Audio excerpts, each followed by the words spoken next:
Hello and welcome to MATLAB tutorial. In this tutorial we will learn how to use simul1 to graphically solve differential equations.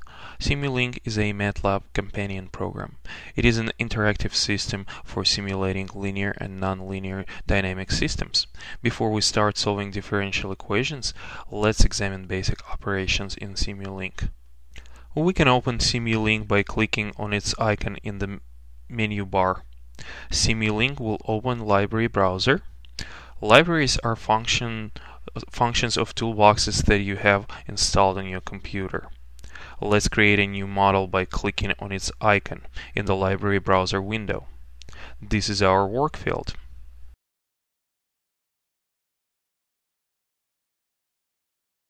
Click on plus sign next to simul1. These are the most common simul1 blocks. Choose Sources sublibrary and find sine wave icon. Click and drag it into a new model window.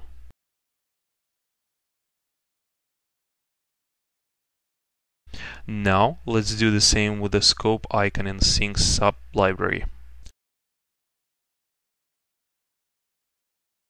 Let's connect two blocks by clicking and dragging the wire from sine wave block output to scope block input. Let's go to Simulation, Start. When simulation is complete, we can double click on the scope to see the output.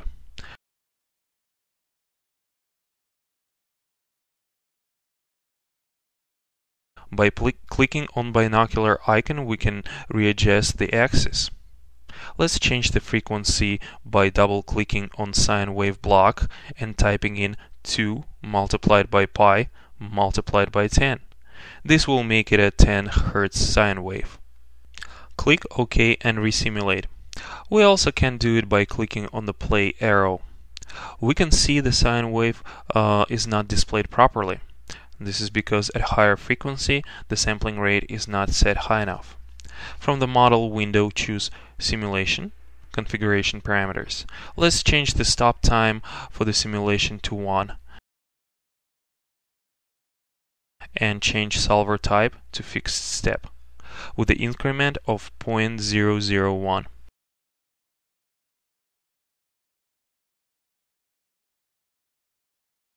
Rerun the simulation. Now we can see the sine wave.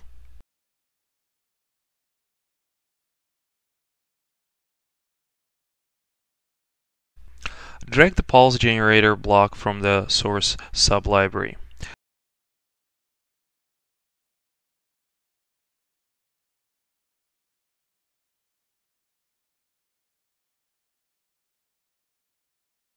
Double click on it and set the following settings. Amplitude is 0.8, period is 0.2, pulse width 40.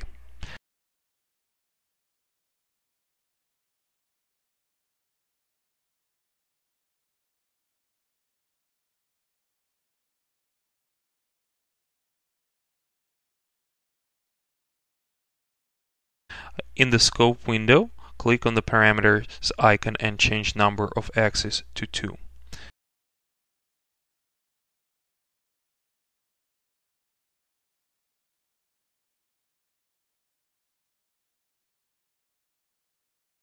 Connect the wire generator to the second input and run the simulation. Now we can see both pulse and sine waves.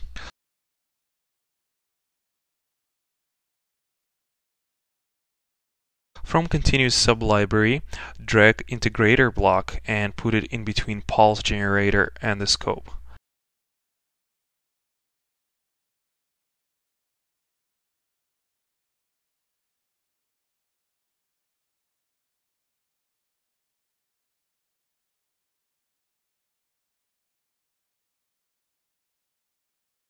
Resimulate the system, and now notice that the second trace is the integral of the pulse train input.